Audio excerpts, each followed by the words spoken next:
خود کھانے کے ساتھ ساتھ وہ مجھے بھی کھلا رہا تھا۔ یہ کھاؤ، وہ بہت عمدہ ہے، یہ اچھا نہیں۔ یار تم کیسے انسان ہو، نہ تمہیں بات کرنی آتی ہے، نہ کھانا آتا ہے، نہ پیسہ کمانا آتا ہے۔ کھانے سے فارغ ہو کر اس نے بڑے سرسری انداز میں کہا، اچھا تو ممتاز مفتی، آج تک تم نے کتنے افسانے لکھے؟ اس کے اچانک سوال پر میں گھبرا گیا۔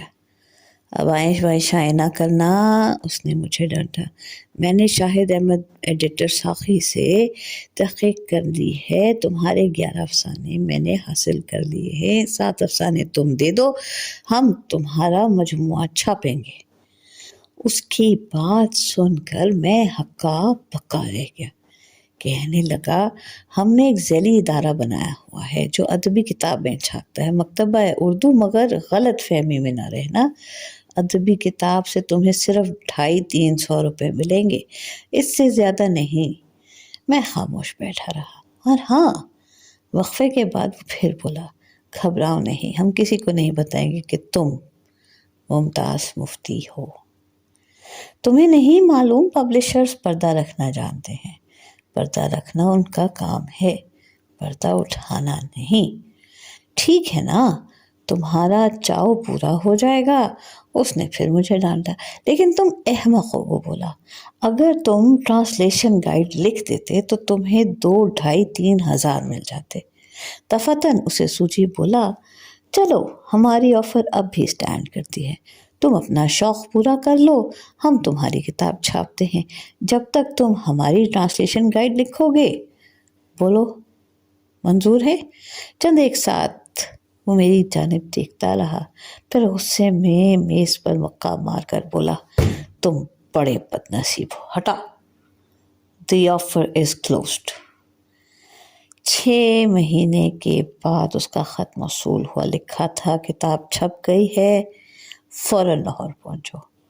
لاہور پہنچا تو انکہی چھپی ہوئی تھی، لا حول ولا، کیا بےہودہ نام ہے، چودھری برکت علی نے ناک چڑھا کر کہا۔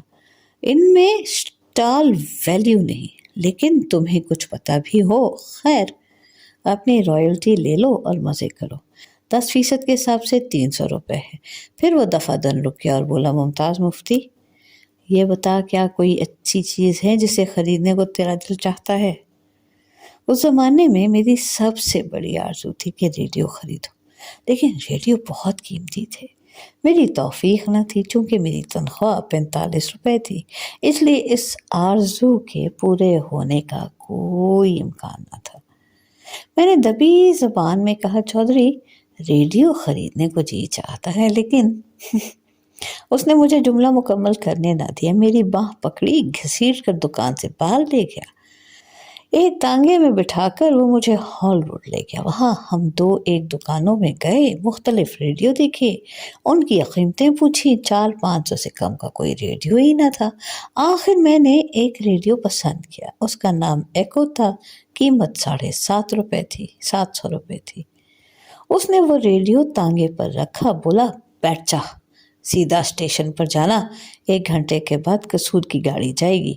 اس پر میں نے احتجاج کیا، میں نے کہا، دیکھ چودھری، میں تیرا قرض کیسے اتاروں گا؟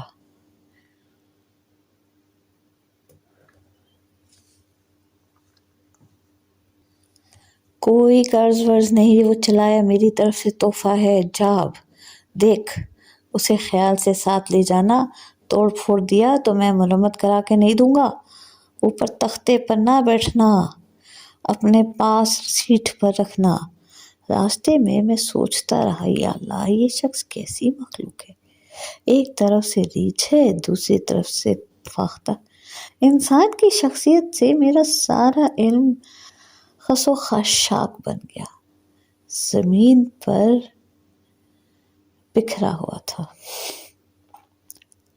اس کے بعد ہم دوست بن گئے، لیکن نہیں، یہ تعلق دوستی کا نہیں تھا، یہ تعلق ایک عجیب سا تعلق تھا جسے کوئی نام نہیں دیا جا سکتا۔ اگرچہ وہ میرے ساتھ رہتا تھا، میرا ساتھ دیتا تھا، لیکن ساتھی نہیں تھا، بات بات پر ڈانٹتا تھا، لیکن بڑا بن کر نہیں، اکثر مدد کرتا تھا، مگر مربی بن کر نہیں۔ اگر کسی بات پر میں ممنون احسان ہوتا، شکر گزاری کا اظہار کرتا تو وہ قہقہا مار کر ہنس دیتا، یار تم کتنے احمق ہو، اتنا بھی نہیں سمجھتے کہ میں تم پر احسان نہیں دھر رہا، میں تو بزنس مین ہوں، حساب کتاب کا کچا نہیں، میں تو تم پر انویسٹ کر رہا ہوں۔ چودھری برکت علی ایک قابل بزنس مین تھا، وہ اسراف کا قائل نہ تھا، ہمیشہ 2 اور 2 4 گنتا تھا، لیکن وہ ایک عام بزنس مین نہیں تھا، بہت بڑا بزنس مین تھا، ہر بات کو پلان کرتا تھا، انویسٹمنٹ کو بگ بزنس کے حوالے سے دیکھتا تھا۔ سچی بات یہ ہے کہ چودھری برکت علی شخصیت اور کردار کے لحاظ سے ایک بہت بڑا آدمی تھا، ایسا بھی اتنا کہ نالے کے کنارے پر رک کر سوچ میں پڑ جانے چاہے، غنی ایسا کہ سوچے سمجھے بغیر دریا پھیلان جائے، بگڑنے پر آئے تو چھوٹی سی بات پر بگڑ جائے اور درگزر کرنے پر آئے تو بڑی سے بڑی بات درگزر کر جائے۔ چودھری برکت علی کی شخصیت مجموعہ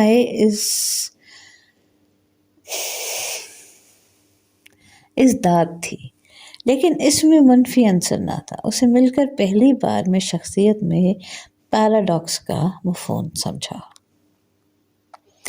اس کا برتاؤ صرف مجھ سے ہی اس نوعیت کا نہ تھا، اس کے تعلقات بہت وسیع تھے۔ یہ تعلقات سوشل نوعیت کے نہیں تھے، رکھ رکھاؤ کا وہ قائل ہی نہ تھا، داشتہ عائد و بقار کا اسے شعور نہ تھا۔ دراصل اس کے اندر بڑی جان تھی، بھیڑ لگی ہوئی تھی، پبلشنگ کا کام اس کے اندر کی اودھ کو جذب نہیں کر سکتا تھا، لہٰذا اس نے بہت سی مصروفیات پال رکھی تھی۔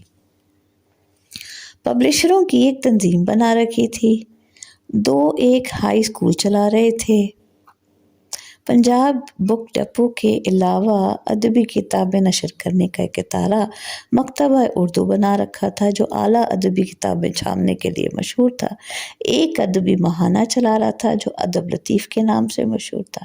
ان دنوں ادب لطیف چھوٹی کا ادبی جریدہ سمجھا جاتا تھا، جسے چلانے کے لیے چودھری برکت علی نامور ادیبوں کا تعاون حاصل کیا کرتا تھا۔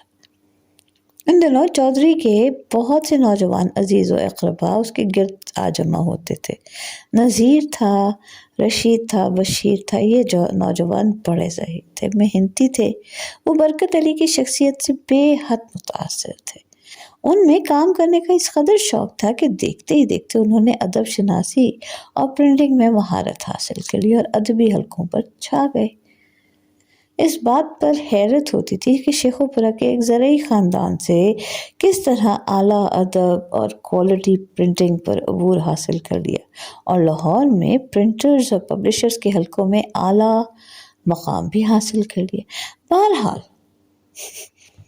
ایک بات واضح تھی کہ یہ سب دیے حضرت چودھری برکت علی کے جلائے ہوئے تھے۔ ان باصلاحیت نوجوان چودھریوں میں ایک بہت بڑی کمزوری تھی، وہ سب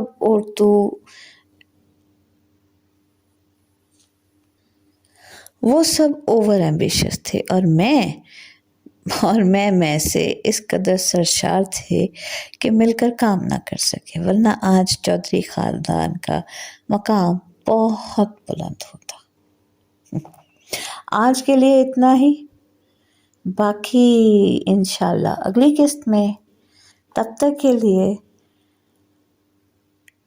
ہمارے ساتھ جڑے رہیے گا، سنتے رہیے گا، شیئر کریے گا، سب کے ساتھ، سب کو سنائیے گا، لائک کیجیے گا، سبسکرائب کیجیے گا، شیئر کیجیے گا، ہمارے ساتھ رہیے گا۔ آپ کا بہت شکریہ۔ ہمارا ورثہ آپ کا ورثہ، اللہ نگہبان۔